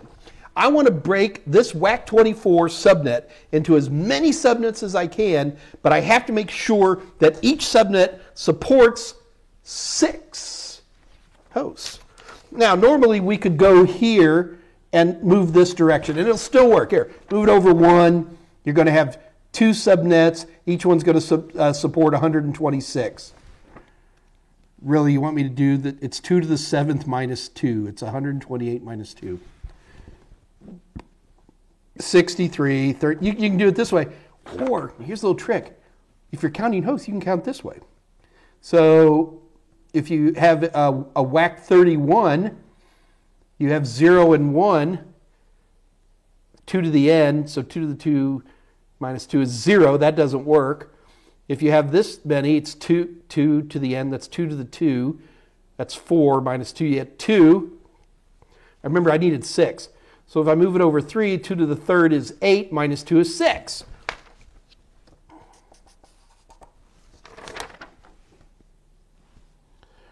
So how many hosts do I have? I have 2 to the 5th hosts. Because there's 5 zeros on the right-hand side, kids. So 2 to the 5th, and there is no minus 2 when you're doing network IDs. So the answer is, you get 32 network IDs. And each one will support 6, exactly 6 hosts.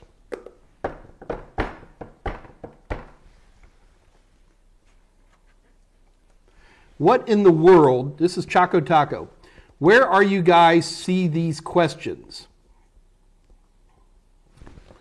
Choco Taco, I'm hoping that they're showing up on camera.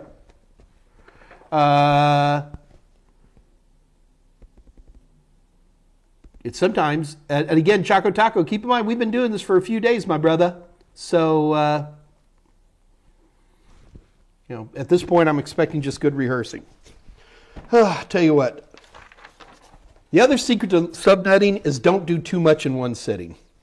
Give yourself 15, 20 minutes, and then take a little break. And that's what we're going to be doing now. So, Scott, did I miss anybody's other questions? Choco Taco, show up on the Discord channel and ask that question again. I'm going to bring my pen and paper up for the Discord channel. Choco Taco, how did I get behind? It happens, no big deal.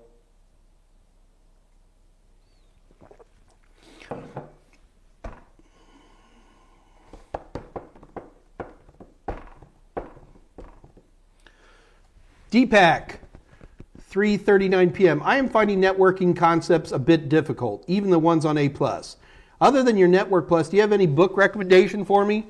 I'm afraid I might be overwhelmed on Net Plus. Deepak, I think my books and videos are very, very good. I am extremely proud of the way I take what I feel are entry-level concepts and get them across to people. I think, Deepak, what you need more than anything else right now is a community to ask more detailed questions. The live stream here is fantastic for this stuff, but things like that Discord channel are places where you can come in, ask live questions, let people tease you about stupid questions, because that's what nerds do. We're all just rude people. But, it's because we've all asked the same questions. Ask the questions and let's work them out together. That's what this is all about. But the thing here that, Deepak, that you have to do is you have to pick one topic that's confusing to you. Pick one. 3:39.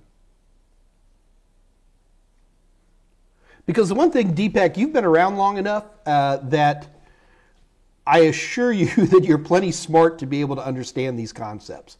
And, Deepak, it's just a matter of you need to keep asking questions. And I thank you for saying and giving me a heads up that you're finding networking concepts a bit difficult. So now let's start picking one network concept at a time, and we'll help you through it. Nothing else, we'll get elbow and Telewit to help too.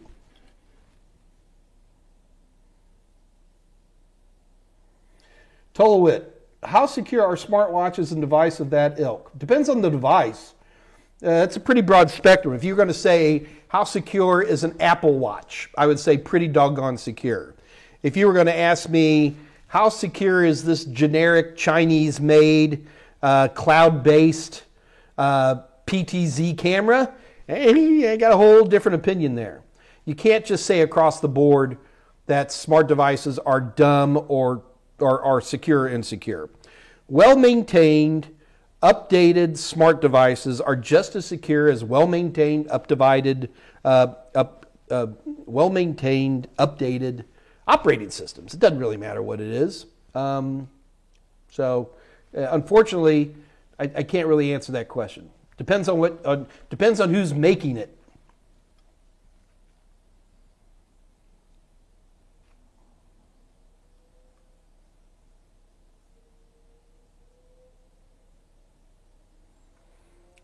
Okay, well, doggone it. Red TB3, look at it, it's like old home week here.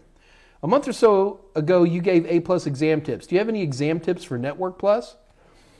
I mean, this is all I'm doing is giving tips. Red TB3. Exam tips. I wish Red TB3, I don't remember what I said for exam tips. To me, learn this stuff. It's fun. I got to tell you, I love Network Plus. I mean, in terms of just like the first time you get a DHCP system actually working properly, it's pretty exciting. Red TB3, I apologize. I don't remember what I said a month ago, so I don't know if I can answer the same question in a structured way. Nice try, no cigar. Hi, Mike. Could you explain the concept of reverse VPN, i.e. the reverse bit? I understand regular VPNs, but I can't quite get my head around it. Cheers. Nice try, no cigar. First of all, we have a great video already here in the Total Seminars channel on VPNs, which talks about both forward and reverse VPNs. The only thing you have to remember on a VPN is that a VPN either hides the server from the client, in that case it's a regular VPN, or it hides the client from the server, and that's what we call a reverse VPN. So things like OpenVPN, which are tools that we use to log into the Office network through our VPN, that's a regular VPN. And what's happening there is the VPN is hiding the server behind a VPN endpoint. So I'm on my laptop in Denver Airport and I want to get onto my network back at home. There is a box, usually at the edge router, it's a VPN endpoint that obscures everything there until you get connected in. So a reverse VPN is exactly the opposite. This is like a NordVPN or something like that. In this case, I as the client go up to the VPN and the VPN hides me and does whatever I want it to do. So that's it in a nutshell. But please, nice try, no cigar. Please, please, please check out the video. Scott's already got it linked up.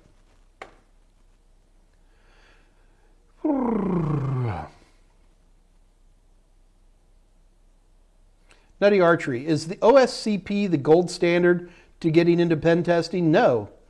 There is no certification or anything that's going to get you into pen testing. You get into pen testing by showing your skill sets. Getting a few certifications under your belt, Pen Test Plus, what else? Who am I thinking of? I'm going blank here. Certified Ethical Hacker.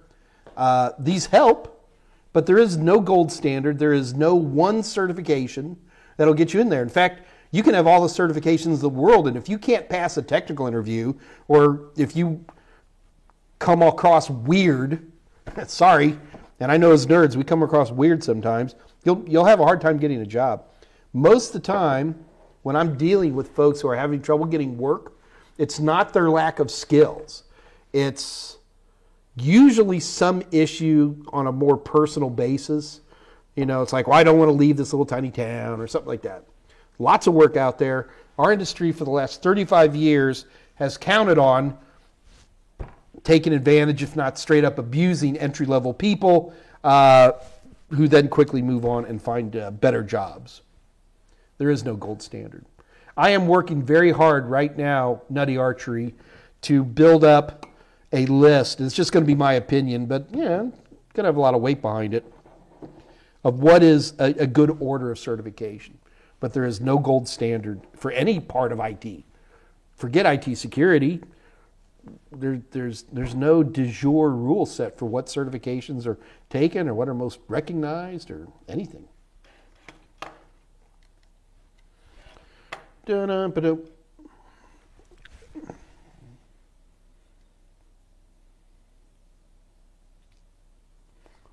Edwin, I have your Net Plus test exams at Station X. Are they the same as Total Seminars? I don't know.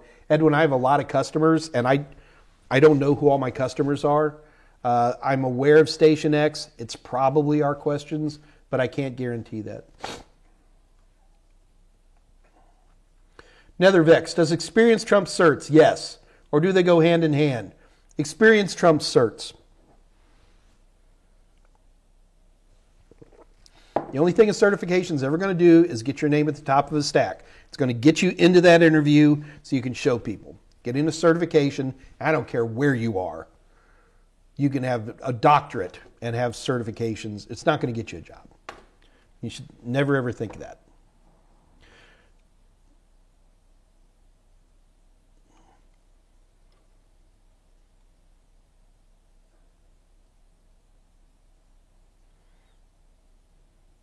Nutty Archery. Would you classify Net Plus to be harder than Security Plus? That's a tough one to answer. The problem is I think Net Plus is a lot easier than Security Plus, because Net Plus, you can really just start with an Ethernet frame and march your way down and really talk about, all those parts, and everything within there makes more sense, and port numbers and IP addresses and, TCP headers and, data frames and all that kind of stuff. So there's kind of like a path to learning with Net Plus. With Security Plus, imagine all that is IT. Security Plus should have been called Survey of IT Security, because that's really what it is. Security Plus doesn't teach you anything about IT security. It really introduces you to the breadth of what is a very, very big topic. There are many, many hundreds, at least 300 IT security certifications. So that gives you an idea of the breadth of it. So to me, I would say the Security Plus is harder, not because the topicalities are harder, but because there's no nice one way to teach it. It's always frustrated me to teach Security Plus. It's like, let's do cryptography. Okay, now let's do risk assessment. There's no segues.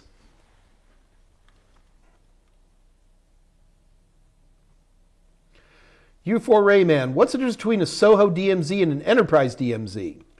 I'm not familiar with those terms, U4. Is that a term I've used? Classically, if you go back a long time, a DMZ and a SOHO, which means you've got one little router, and that router is invariably doing NAT. And you can set up a DMZ and a router like that, and all that's doing is it opens one system on your internal network open to the public internet. It's very dangerous, and it's not something we do. If you turn on DMZ in your usual home router, you guaranteed within an hour, probably within 10 minutes, possibly within 2 minutes, you are going to get hacked. Not by a human being, but there are spiders out there that are always looking for stuff like that. And it's not a good idea. A enterprise DMZ. Scott Jernigan, what's the new term for DMZ? I forgot already. They're trying to use a new term called, instead of DMZ, I forget what it's called. Anyway, in a classic enterprise DMZ, you're going to have two physical routers. One of the routers is going to be your edge router, and between these two routers is going to be your public-facing servers.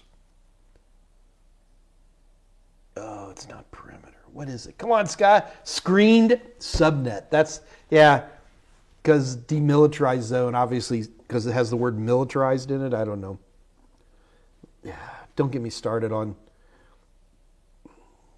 I don't know. People get offended really easy today.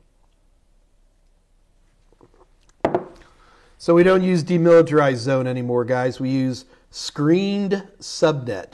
So anyway, in a screened subnet, you have two routers. One's on the very edge, and it's going to be filtering out a lot of naughties. But then you're going to have your forward-facing servers. They're going to be on this internal network ID. Then you have a second router. This is going to be NATed. This is going to have real aggressive firewalling on it. That's protecting your internal systems. So, in my opinion, based on, never really heard the term SOHO versus enterprise before like that. I hope that's not one of my practice questions, but I'm assuming you mean the built-in DMZ function that comes with most SOHO routers versus a proper screened subnet that has two routers working together. Screened subnet. Scott, that's never going to stick.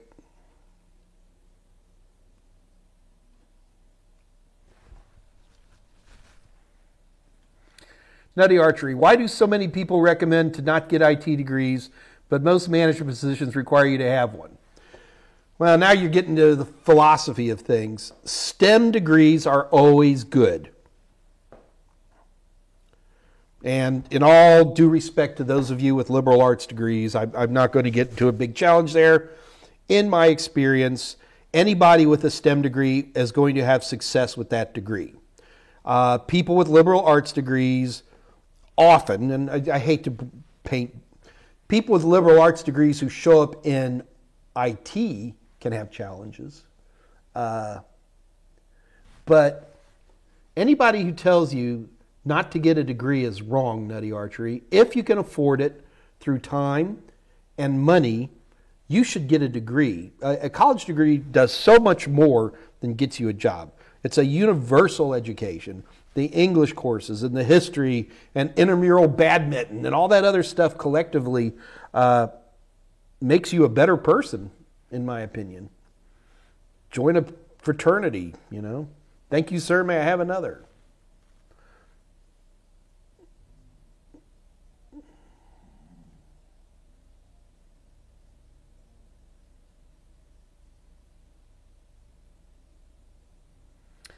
Oh, here's a good one. Scott Jernigan. That's right, Scott. You took the 601 exam. I forgot.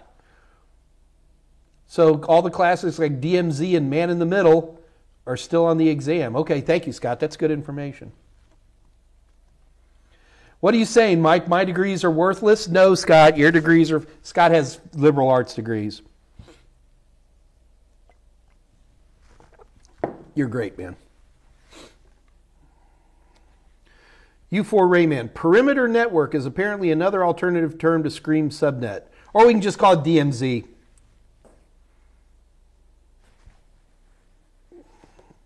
U4 Rayman. What's the revised term for man trap? Person holder. I don't know. All right, guys, I'm done. I will be heading over to the Discord channel in about 10 minutes. I will not be there immediately. Please... guys, you should always be showing up. This Discord channel is for you guys. I'm not going to be your tech support, but I've got cat hair all over me. I'm literally covered in cat hair. I'm not going to be your tech support person, but I do want to be your teacher, and I do want to be your helper. The other thing I need to stress to you guys, the Discord channel is chock full of good techs. Now, a lot of times what happens is on Mondays and Wednesdays, I don't know about Fridays, but on Mondays and Wednesdays, a lot of people just get on to the Discord channel just to talk. But, you know, you can just type out a question and just leave it there. There's sub-channels for that kind of stuff. And then someone will answer it, usually within a couple hours. So it's a very, very powerful tool. Even I've answered a few questions in there. And it's definitely a place that I think is being underutilized at this point in the game. But as long as I wag my finger at you guys, we'll be getting there more and more and more. Scott, there is the name for the Discord channel. David Rush. Man Trap is now access control vestibule. There you go, Andres. There's also a Tech Help and Cali Chat. So I'm hoping, this is up to you guys, because I am never going to be running this Discord channel. I just don't have time. I think it's a great idea, but I just don't have time. Anyway, it is 3:56, close enough to 4 o'clock for me. Guys, I am out the door here. When we get back on Monday, I am going to do a little bit on IPv6 subnetting, because people don't really get... IPv6 doesn't need subnetting nearly as much as IPv4 did, but it's fascinating to watch. And it's something that's being done by a lot of systems. So I think you guys will get a kick out of it. It's also a lot easier. It's a lot easier. So please, don't forget to like and subscribe. Don't forget, we have 20% off on Passport ebooks. And don't forget, Dave Rush on Friday will be having his usual Dave Rush AMA, DRAMA, his drama, doing more fun things with the Raspberry Pi. What did you say you were doing with it? Clustering, Pi clustering. I'll be danged. I have no idea how to do that. Joshua Fisher, you're awesome, Mike. Right back at you, baby. All right, I'm out of here, folks. For those of you who are going to be around, in about 10 minutes or so, I will be on the Discord channel. For the rest of you guys, I will see you next Monday. And until then, this is your Uncle Mikey saying good night. Good night.